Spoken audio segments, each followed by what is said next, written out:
We're just going to read down the list. Okay. And I don't know how you guys plan on answering, one of you or both of you or whatever. If you guys want to just kind of jump between the questions as you see fit. Okay. Yeah. I both know which question we can answer the best. Yeah, that's kind of what I figured.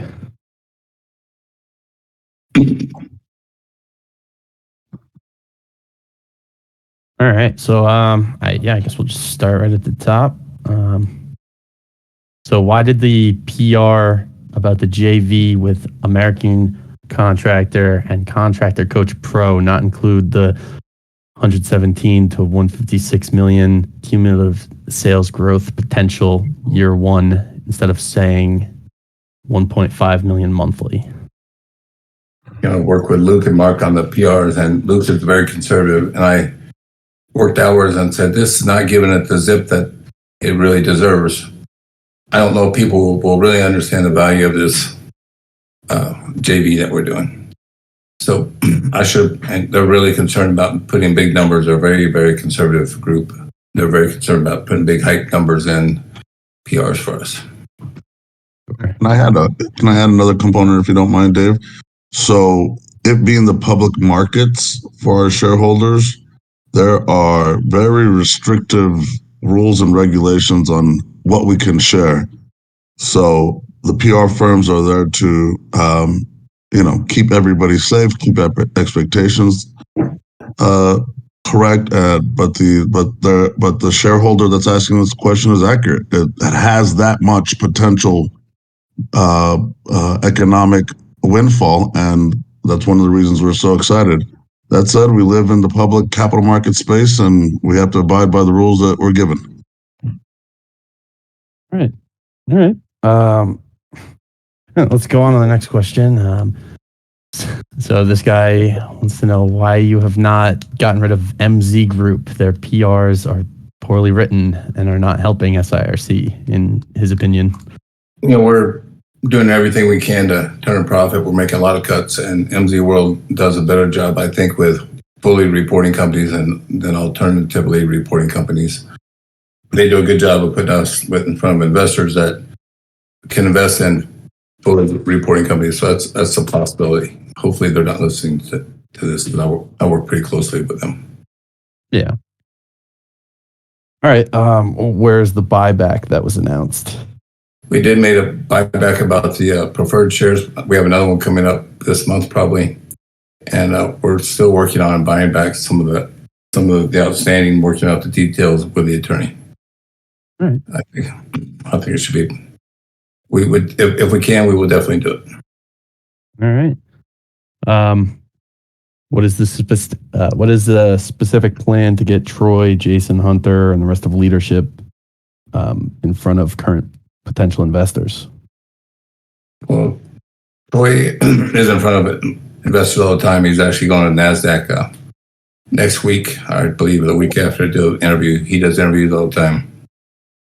Jason is leading his team to monitor sales months every month, and Hunter is not a part of the leadership team nor part of SRC. He just has leadership at Cornerstone. Gotcha. Okay, yeah. So about the website, I'm sure there's a couple questions in here when I was scrolling. Any comments on that? Like why was it not taken down sooner? Or what's going on with the website? We did not have any control of that website whatsoever. We finally, our IT guy got a hold of the host. I believe it's down now. If it's not, it should be. Okay. Yeah, I think I tried to look it up and it just loaded for a while. I think I got into it, but it may have been like a cached version because I saw it earlier. Any update on the uplist and audit? The auditors are working diligently. Now we had a big meeting with them last week. They promised me September 15th at the latest, as I mentioned on the last podcast. That did just get moved to October 6th, and that's a guaranteed date. By them, I asked them what I could do to move it up sooner, and they said they would do everything they could. And it's as important to us as it is to our shareholders. As soon as the audit's done, we will apply for the uplist to the QB. What new news outlets is SIRC looking to get into?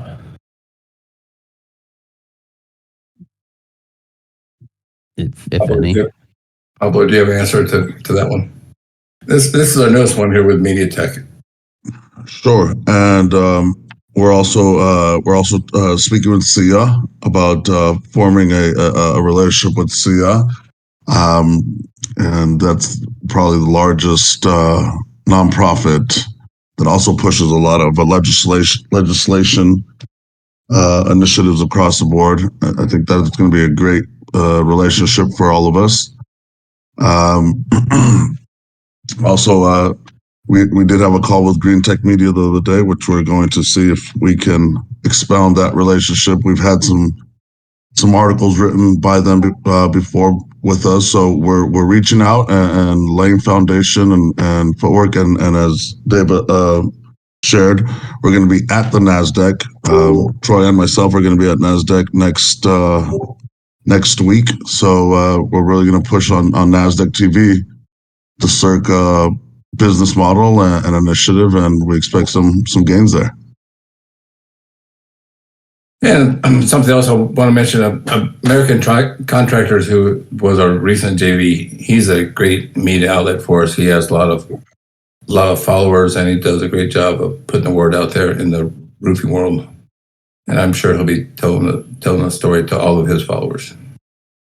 Now you mentioned that, Dave, thank you for that.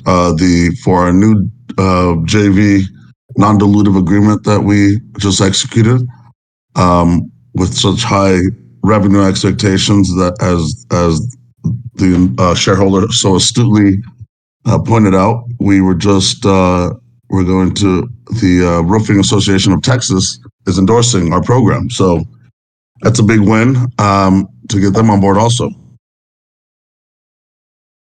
All right. Yeah. Let's see.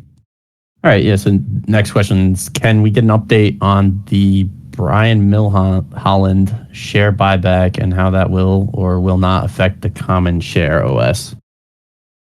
That deal has been completed. We made an announcement when it happened. We bought back his 5 million preferred shares, and it will not affect the outstanding shares, but something that shareholders wouldn't have to worry about those 5 million preferred converting to 50 million common if that happened. All right. Next question's install question. What's the estimate cost per job for a level 3 commercial EV charger? Also, can you estimate how many of these charging station installs you currently have in the pipeline? And yeah, it looks like, other companies, Tesla and Idex, are talking about offering wireless charging on the commercial level. Are you looking into that at all? Tim with Plimco is our EV charging network guru, and he could answer that question better than I could. We install EV chargers for the residential homes that we do. Those cost anywhere from $800 to $1,500. Unfortunately, the commercial side of EV charging is Tim, our expert up at Plimco. But I could add some more detail to that, just relative to we work, obviously USA Solar Networks is a network, and we've been working with Plimco on potential project installations from the East Coast to the Southeast to the Southwest. There is an execution strategy in place. Again, being limited to what we can share, not because we don't want to, but just because of the way that the SEC rules work and apply. I think what I can share, and Dave, I think we're okay here, is part of me is that there's an East Coast, Southwest Coast, Southwest, Southeast, and West Coast application of projects that are currently being submitted under review, and I know this person because we're involved with a good chunk of them relative to solutions, construction solutions, and whatnot. So they're active. They're really active. Okay. All right. So is the new company name going to be USA Solar Networks, or if not, any updates on that? As I mentioned on the last Q&A we did, we have a domain Solar EV that we purchased. Was our original name change. We're looking to possibly do a licensing agreement with a national company that does generators. And if we did that the licensing agreement, we would change our name to U.S. Energy Solutions. Okay. I like it. Sounds good, Dave. Is our thought. For that shareholder, if I could add, the USA Solar Networks, it's really an operating platform that as myself and Dave assessed quickly, was kind of the last Lego piece that was missing for Sirc to be a cross-continental, truly national platform. And it's an operating platform that we can be utilized across a full spectrum of Sirc companies. All right. Okay. Yeah. Next user wants to know if you've had any discussions with Rocket Mortgage since their announcement in the solar space. We have not. Okay. I think that was a great move, but we are looking to get a platform where you can go online and purchase our solar systems online nationwide. Have that software to do that as a project one of our guys are working on. Oh, that's being worked on now. Mm-hmm. Okay, that's cool. Okay, question for Dave. What ideas have other members of your leadership team brought to you to help grow or expand or improve the company that you are currently considering? That's a good question. We've been doing a lot of growing recently. Our focus now is profits and cost controls is what we're working on. We really want our third quarter coming up in September to be a larger revenue, profitable quarter, where we feel very strongly the last 6 months of this year we can turn a profit with the revenue that we have in place and the acquisitions of Future Home Power and US Solar Network. Yeah, I was going to say you guys have got a lot going on as is. Yeah, but our goal, unlike a lot of folks in our space, is to make money. Yeah. All right. Have there been any applications submitted or any updates on any state or government projects? That's all Plimco does. He's full-time in that space. He's hiring lots of folks to help him. He said he cannot keep up with the projects that he's working on currently. If I could add to that component, that's where he's been reaching into our network of solutions, from concrete cutters to installation teams. We are sourcing tons of options and solutions for them. But yeah, they have a very, very large pipeline of government and state projects that they are in the submittal RFQ process. Okay. How do you envision SIRC's involvement with the infrastructure deal? We actually applied for a grant in that deal, and I think it would be a great piece for Plimco because they're very much involved in that space. And if I can add another component, so within every realm of what the infrastructure deal is putting capital towards, we have touch points in almost all facets of that deal, right? One of the major points is transitioning the auto space, Plimco all day long, right? Another one is they extended the ITC credit to 10 years. That ITC credit is fundamental. That subsidiary for solar. So now you have 10 years of mandated subsidiary that allows the capital to build programs around it that are already rolling into the industry. Relative to Wall Street and the money they can use and subsidiaries they can use. So it is already beginning to drive benefits. Lastly, the last component that I would like to add to that is that no matter what you look at relative to carbon reduction, the most prolific methods to apply to that are either solar, which are number one, EV charging, somewhere that's up and coming, and even our roofing companies get to benefit from this new infrastructure deal because the federal subsidiary applies to roofs when they're connected to solar systems because it becomes part of the component and the system. So everywhere it touches us and benefits us for the benefit of our customers. Yeah, that makes sense. Where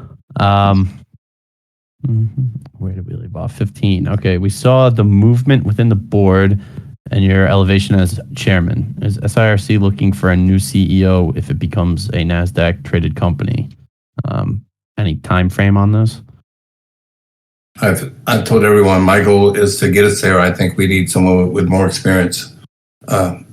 So we're not looking for one yet, but we feel like second quarter of next year we'll be ready for NASDAQ. At that point, we would like to find a CEO that's proven who's has the experience to run a NASDAQ company. Gotcha. Yeah, so you don't really plan on staying in the position. Just when the time comes, you'll get someone. You'll find my goal is to do always what's best for SRC. If we get a great CEO that can come in here and take us further than I can, I'm all for it. There. Okay. Personally, I think Dave's a phenomenal CEO, but that's all I'm going to say. I agree. All right. Any updates on dealings with Soltrack, status of grants? I think Soltrack, as you know, they just got acquired, so they're working on their tractor piece. We have not had any contact with them about the joint venture agreement that we have on the grant. I don't know. I don't think it's been issued yet. Okay. All right.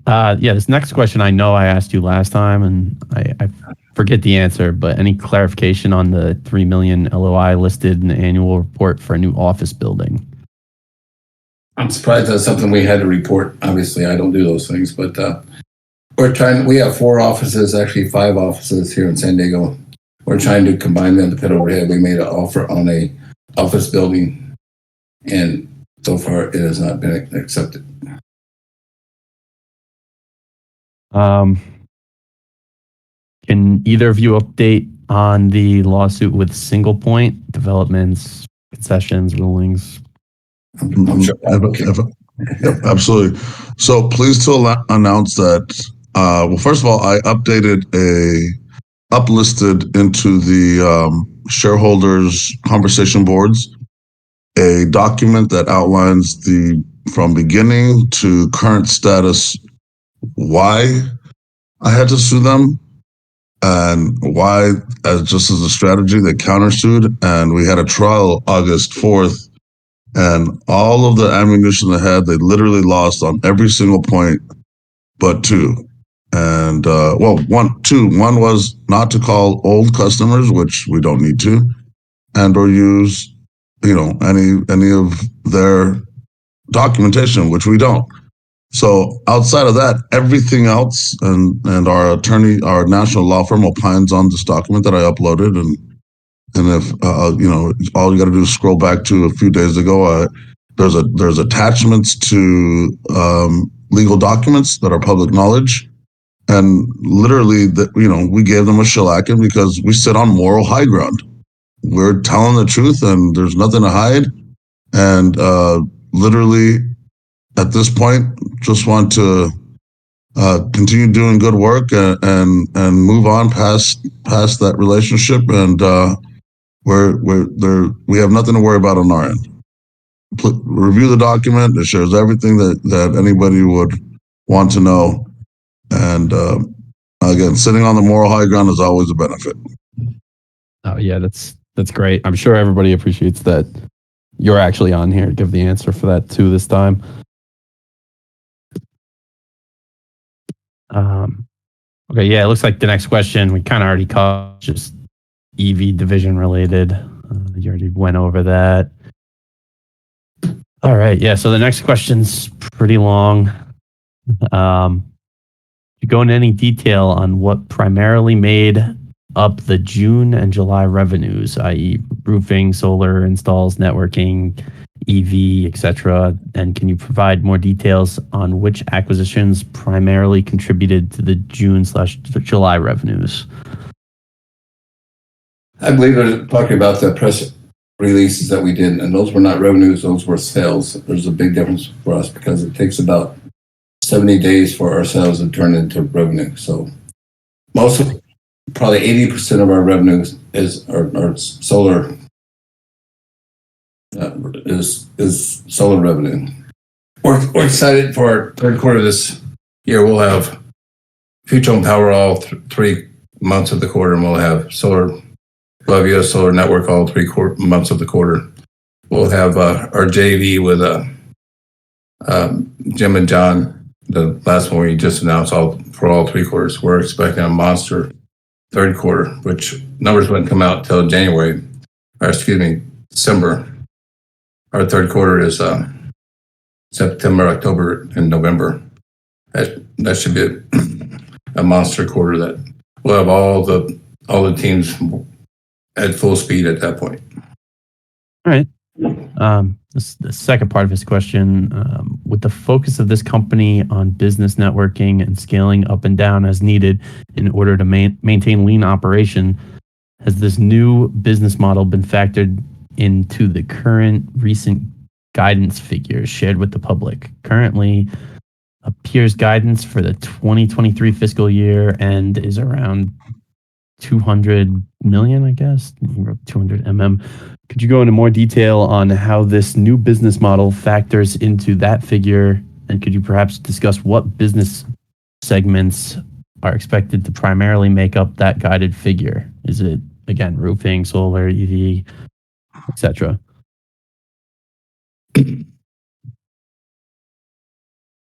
That's long. Yeah. I'm a little bit under the weather today. If I sound a little unsharp, so I'm kind of trying to fight through it. But it's question 20 if you have to review it, because it is. He wrote like 3 paragraphs. Yeah, I'll take a little whack at it if you don't mind, and get to spend significant time with our CEO, if you don't mind, Dave. Yeah, go ahead. So all of these, the Sirc strategy has been a creative building, right? All of these components that make an alternative energy company, and when we say alternative energy, there's lots of moving pieces to that, but they've all been building to a certain platform where we have a full spectrum of solutions. So, as an example, there's a sales FHP is one of the most phenomenal sales companies, and they're called dealers in the solar network in the nation. At 6 million in sales, that was without the infrastructure and capital infusion. That's barely begun for them. That they can easily get to 10 million a month. Now that we have national footprints to add to their component, that was in South California, just in Southern California by itself, with this JV agreement that we brought out. And if everybody really thinks about this, right, we have a national network under USA Solar Networks. We have one of the most dynamic sales companies in the nation that's just burgeoning out of the Southern California region, and now we have a contracting show with deep relationships in the roofing industry, and these, we're creating a new revenue stream for these roofing contractors, 1,000 of them, and if only 5% of these individuals decided to join our program, and right now, without even going live, roofing contractors are only signing up. The performance on them are astounding, because 5% of roofers of 1,000 every single month joining, and if they're only even doing 5 sales each, the economics start building, and it coupled with our USA Solar Networks platform, where we can never be over inundated with sales because on the other side of it, we have new contractors that we can add. They're vetted, they're licensed contractors, solar installation contractors that are looking for work. So we built a platform where everybody's adding to the component and it scales and scales. And we have very sophisticated performers. We have one of the top-notch industry-leading accounting firms in the nation working with us. So it's been a building process. The 200 million that's been aggregated there is quite frankly conservative, and we need to be for reporting purposes. But it all has a rhyme and a reason. It's not just random numerics. It is that is what Dave and team have been building for some time, and it's finally coming to the point where the fruition of revenue and sales are coming into reality. All right. No, I think that was a great answer. A little bit of, but a Long little question. I'm kind of simplest here for people to easily understand. I appreciate Pablo's detail. Is Huge Home Power with Jason and his team is just getting started. They could easily do $120 million a month.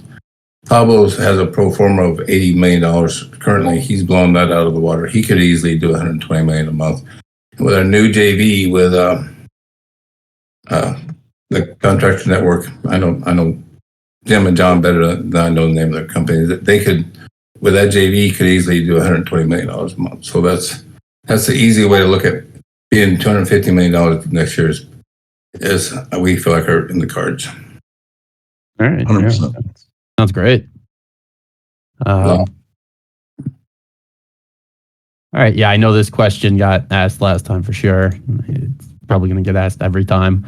Has SIRC recently been approached by any company seeking to acquire it? And related to the subject, has SIRC and IDEX had any discussions on merging? We have not. I know someone in the industry who knows them, and I know that those two have had discussions. They have not reached out to us personally. Okay. Can you tell the investors how much cash / working capital SIRC has on hand now since the acquisition phase has been wrapped up? We have about $6 million in the bank. All right. Okay. Again, he says, I know this has been asked before, but it's vitally important. Can you tell us with certainty that there have been no discussions regarding a reverse split? And if there have been discussions, please elaborate. There has not been. We think we can get there. Keep the revenue up and the outstanding shares down. Okay. Yeah, and then he also asked, if you're willing to sell, basically, if you're approached by someone interested in buying SRC, would you be open to selling? And do you have a minimum share price in mind? If it's a good deal for SRC and it moves us up to NASDAQ, of course. Okay. I think you basically asked this. Answered this. What's the current official position of Hunter within SIRC? Hunter doesn't work for SRC. He never has. He is a coach basically for the Cornerstone team. Okay.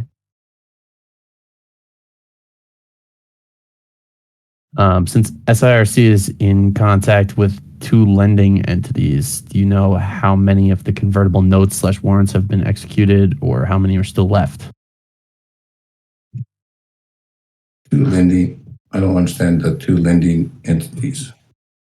I don't know what they're referencing there either, to be quite honest. But the second part of the question, do you know how many of the convertible notes or warrants have been executed, or if there's any left? Any left in someone's account? Yeah. I don't know that. Convertible notes on our books, we have nothing but preferred debt on our books. All of our debt is converts at a higher share price than our current share price, anywhere from $3 to $5.50 a share. Okay. Yeah. I believe you mentioned that last Q&A. All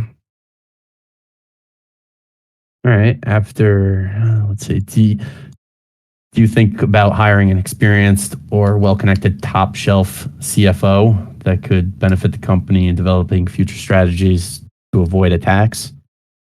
We actually we feel like we currently have one. We work with Ide Bailey.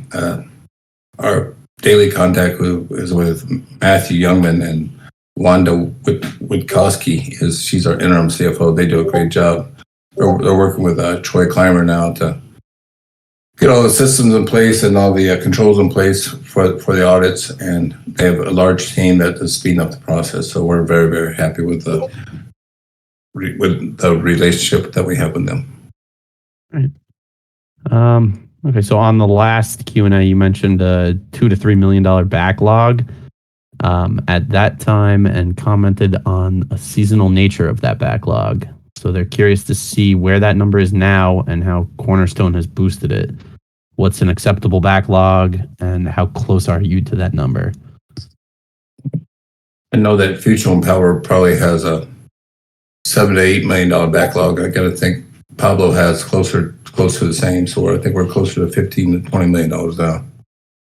And Cornerstone is a roofing company. I think their numbers are a little smaller. I was just in South Carolina. They had a great July. I think they sold 654 roofs in July. We're trying to really get the solar tuned up there so that we can double their revenue and really have them turn a nice profit for us.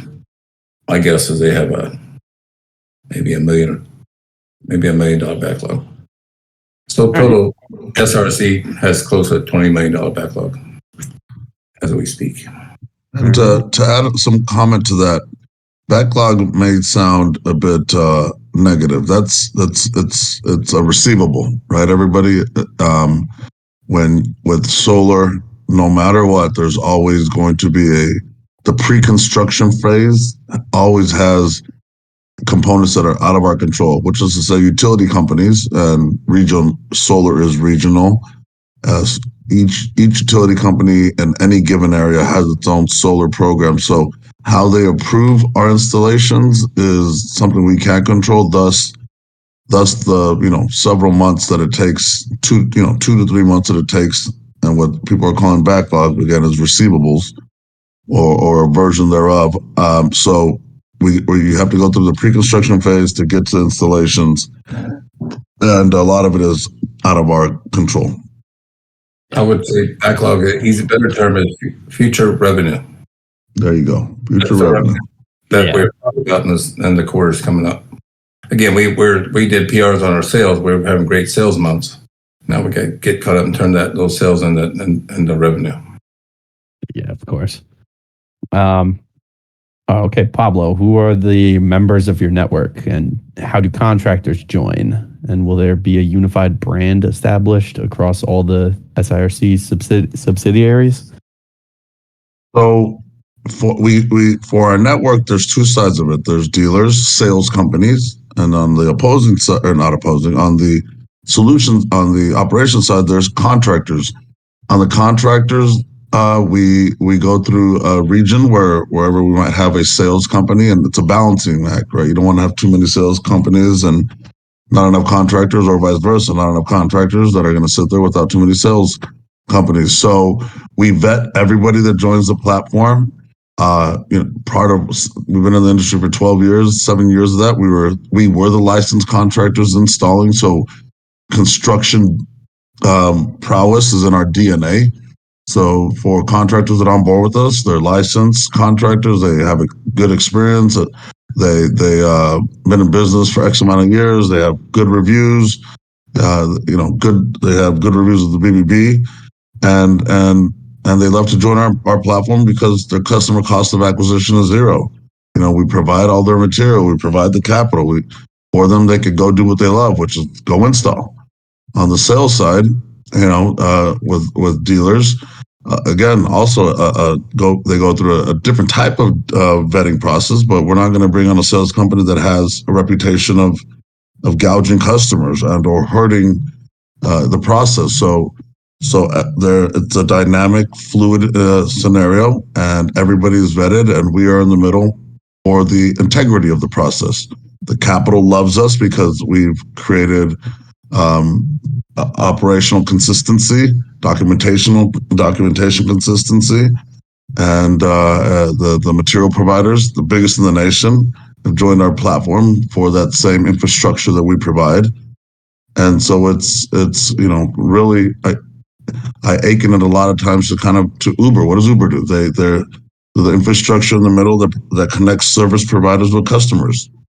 What is Rocket Mortgage? What is Verbo? What are all these dynamic 21st century business models?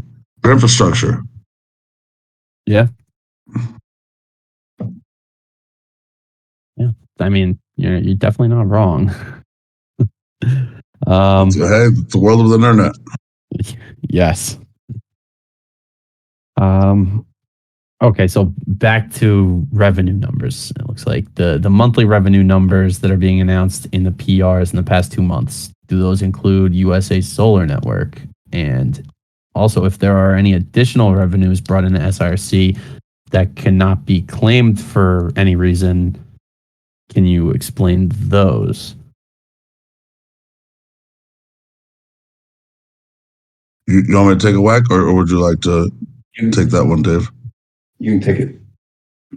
So we closed the beginning of July, and we have been including our portions of the revenue. Luckily, we're super familiar, have lots of experience in the auditing space and revenue recognition in the public markets. So we claim what we know, what we believe strongly the auditors will allow us to claim. It's something that is out of any public traded company's control, really. The auditors decide, and so we're conservative for sure. Relative to unclaimed revenues, if a project is not brought in, we can't claim what another company is going to do if it's not part of the Sirc subsidiary, right? So again, we're always trying to set proper expectations, and getting prepared for our audits, which are right around the corner and happening now at other levels. So it's always healthy information we share. Sure. All right. Yeah, I think this next question is good for both of you. Where do you see SIRC in 5 years?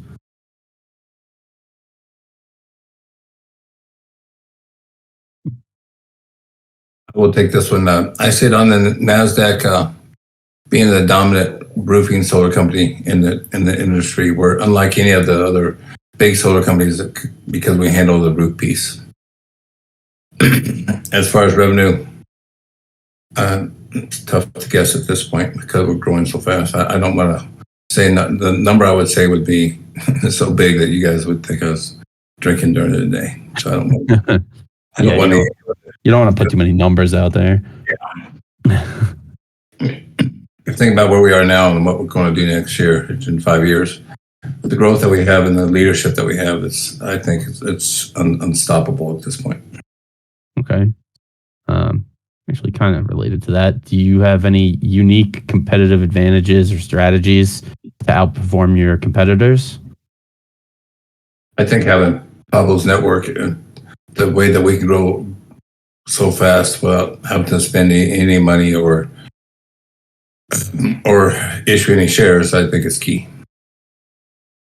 Okay. Well, for the shareholders' benefit, to expand on that just a tad, we are, to the best of my knowledge, the first and only company, most times, all times, the capital flows from the licensed contractors out to the solar world and or whatever other relevant parties. We're the first company that I'm aware of that the capital has agreed to flow the funds through our control mechanisms. And if you really look at another industry, real estate, think of a condo developer.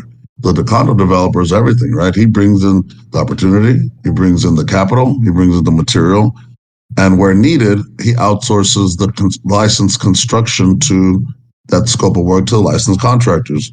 We brought best practices from other industries, and we get to manage the process and manage the capital, which manages everything really.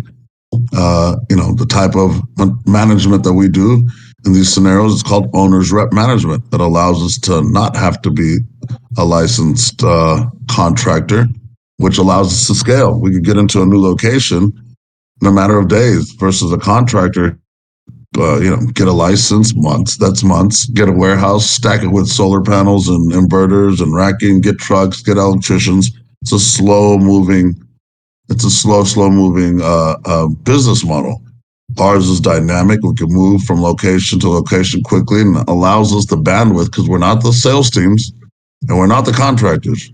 We're the infrastructure in the middle that manages the process. And again, going back to what business models make the most money in technology world right now. Verbo, Rocket Mortgage, Uber. We become part of the revenue stream everywhere because we're driving all the solutions and managing the sequence of events. Yeah, no, that's a great answer, man. Yeah, managed solutions are always a good option. No doubt. And if I may, our business models have already been reviewed by auditors. We have the largest titans of the solar industry companies joining it. It's been vetted, approved, and operating. Right. Let me see where we left off. Okay, so next question. Aside from the upfront cost of an acquisition, which SIRC largely covered by issuing shares, there's an inherently large cost to integrating these acquisitions after purchase. Unifies enterprise level systems, redundancy in positions, etc.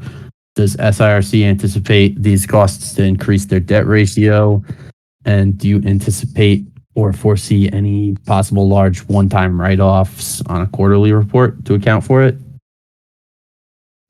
Matt. Where's Matt? That's our interim CFO. That's something as I mentioned, we're currently working on. We're currently working on putting a back office accounting system in place, cutting costs, cutting the high level management at each subsidiary. Matt's working on that process, basically in the accounting process. Him and Troy are working on those. But I think we're at the point now that we're cutting costs, not increasing cost. That's again been our focus. We either want a subsidiary growing or making money. Those are the two points that we're measuring now. Gotcha. So after the acquisition, at this point at least, there's not any more large one-time write-offs just to get everything integrated. No. Or you don't foresee that. No. All right. The next question, name change again. You've already answered that. Can you provide the current percentage of insider ownership in the company?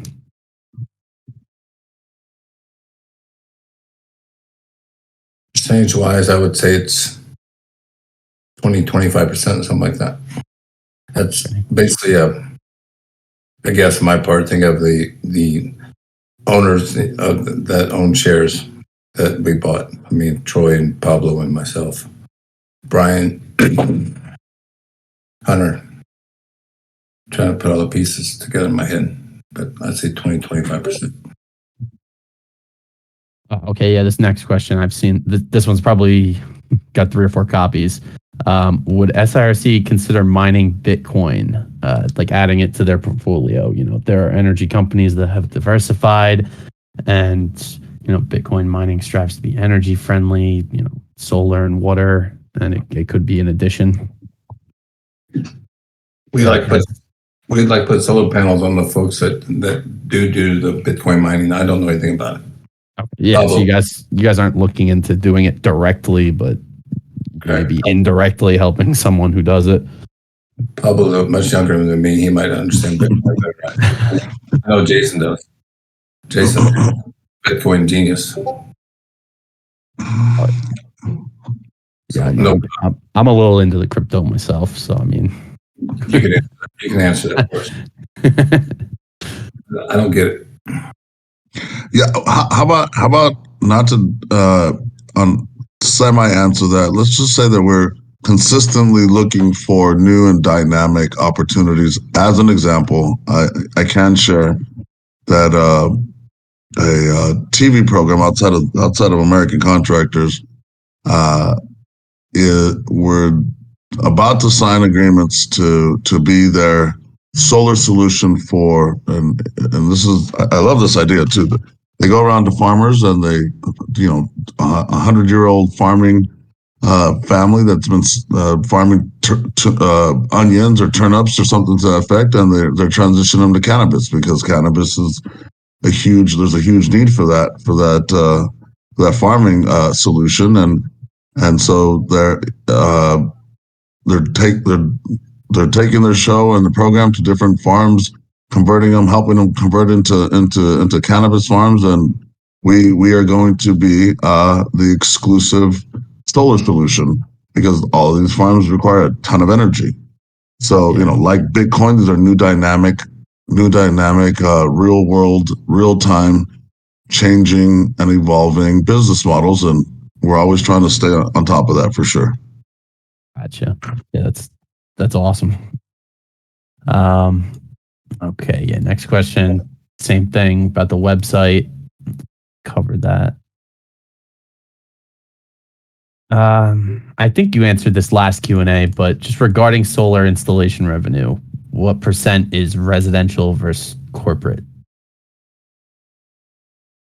Current model, it's probably 85 to 90% residential. Okay. Yeah, I'm fairly certain you answered it last time. Adding Pablo to the mix, he's working on some pretty large stuff. Mm-hmm.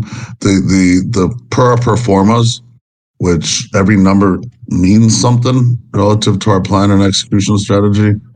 We're on the commercial side. I know we've already signed over $1 million in commercial projects, and one of our divisions under the USA Solar Networks platform is all we do is structure commercial capital for small to mid cap commercial projects ranging from $100,000 in value to about $2 million. Right now, I could say and prove, that's why I can say this, there's about $100 million in projects that are looking for capital that we're sourcing. Since we've joined Sirc in the last 40 days, about 30-something million, $35 million in projects have come into our platform that are developed. There's a buyer, there's a seller, and they need us to structure the capital. So, this solution that we drive really opens up a lot of opportunities. For one of the largest residential lenders in the nation, we structure their commercial capital. For one of the largest solar material providers in the nation, we structure their commercial capital. So it's a huge opportunity there. And now that we have a new dynamic partner that's going to source and help build that opportunity, it's, now we have the wherewithal and the resources to let that division flourish. But we don't even market that division, and it's getting the type of reception that it's receiving. So we're really excited about being able to structure that capital. We've amalgamated 16 different institutional investors to drive these commercial financing solutions. So it's exciting. All right. Okay, I like this next question. If I wanted to have someone from SIRC come and install solar panels on my home, which company would it be best to call? Depends on what part of the country do you live in? I assumed you would say that. Let's just say hypothetically. If you live in SoCal? Yeah, let's just say hypothetically. So our main installer that we have in SoCal is Millhole and Solar Electric. They do about 50 jobs a week. Okay. I might have done my math wrong. They do about 25. They do about 5 a day, so it's 25 jobs a week. Okay. I didn't have my shoes off when I made that statement.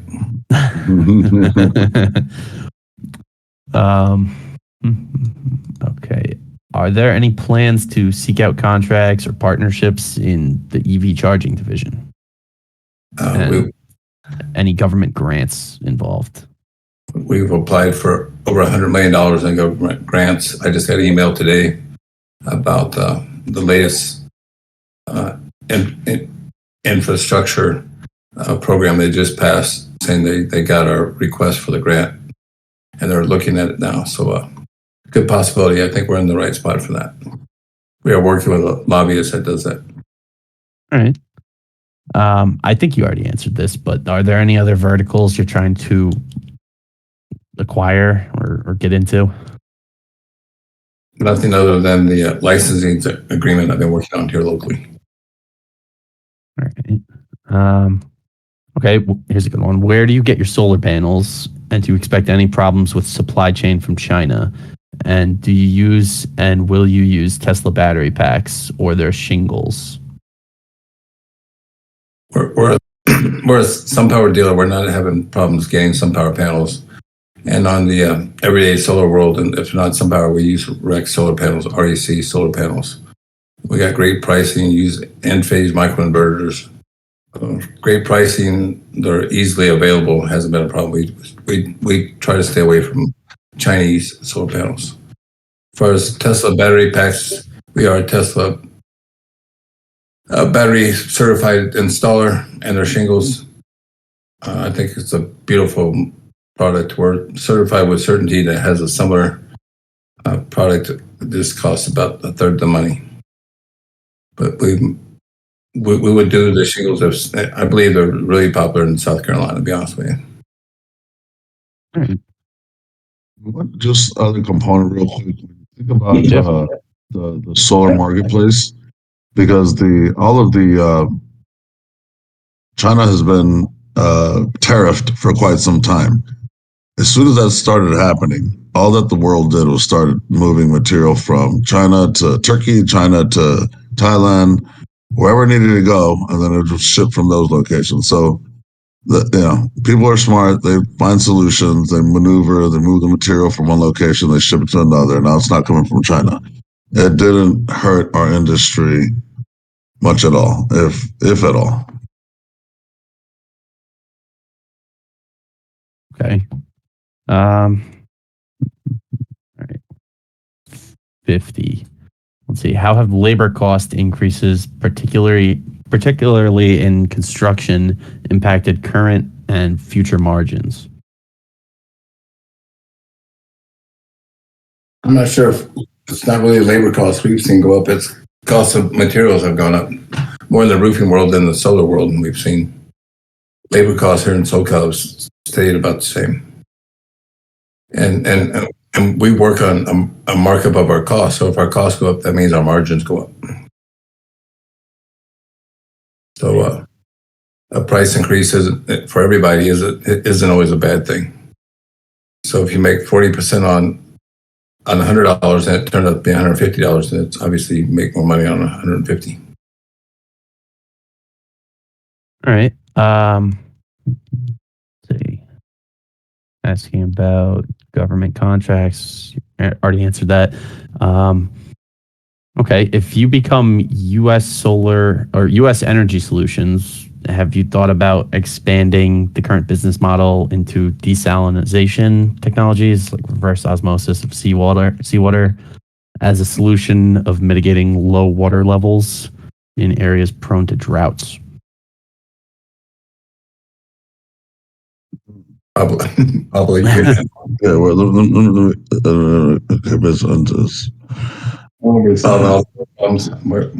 Yeah, that's question 53. He's basically just There we asking go. like if you're looking to expand into the reverse osmosis market.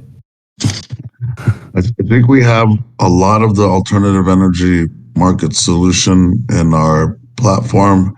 We clearly can't have all of them, otherwise we won't be good at any of them.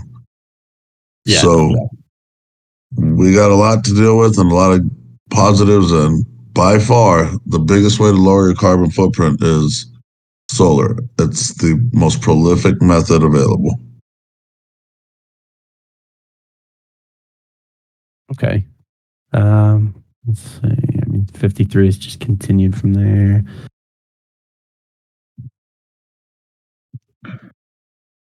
But I like what they're talking about. Yeah, no, I mean, it doesn't hurt to move in other markets. All right, so let's go down to 55. By the time you list on the NASDAQ with the progression of growth you anticipate, any estimate on valuation for SIRC? That's a tough thing to do. Estimate the value of the stock.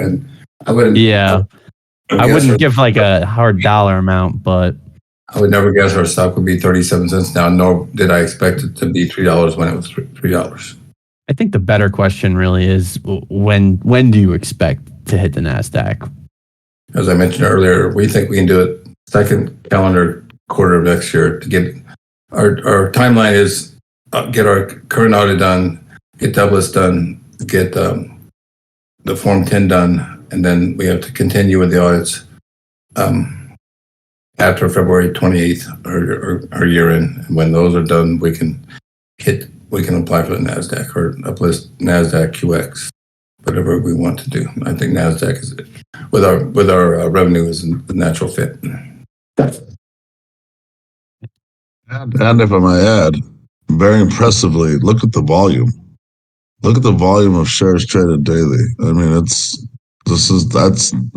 already we're at NASDAQ numbers.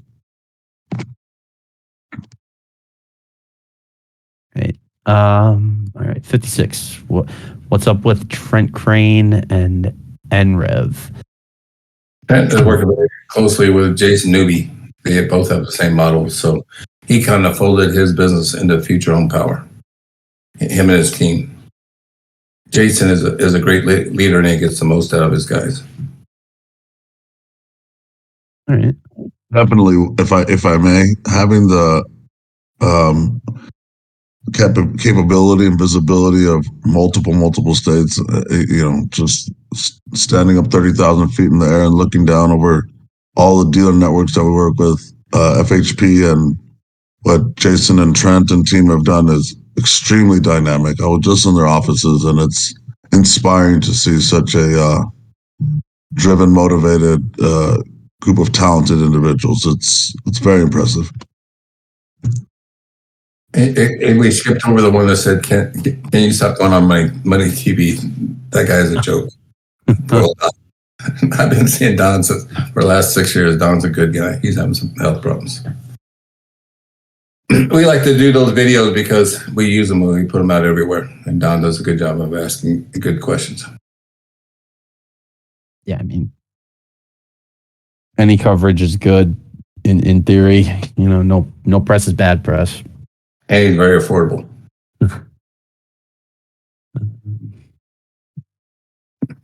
Right, well, this last question says Blink, one of your peers, has $4.4 million in sales last quarter and currently has a market cap of $1.3 billion.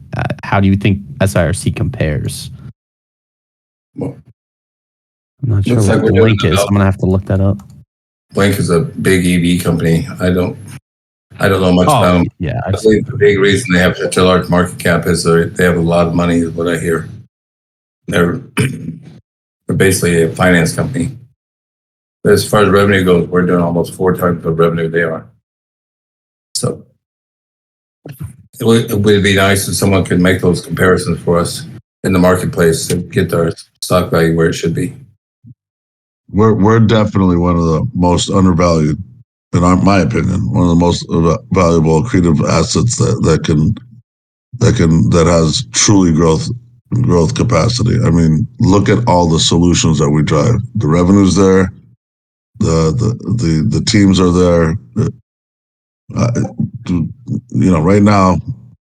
Right now is a phenomenal time to enter the marketplace with us.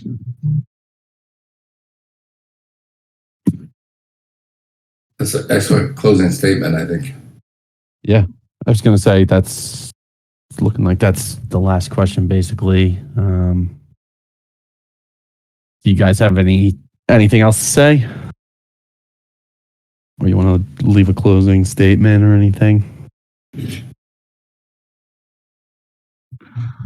I can start if you like, Pablo. I just want to say I'm really proud of the team we put together, and the guys are doing a great job. And I think we'll really see the value when the numbers come out. I think us doing a press release saying our sales are this, I think because we've fell short on the audit, which I will take the blame for, has affected the value of the stock. And I think when we start getting audit numbers out there and seeing we're really doing what we say, I think everyone will jump on and see the value.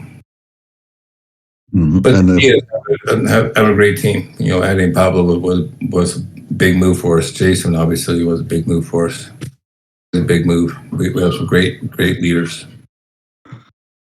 And component, I think Dave and Sirc have done a phenomenal. I've been watching them for years, and to be able to be part of this family now is a dream come true for me.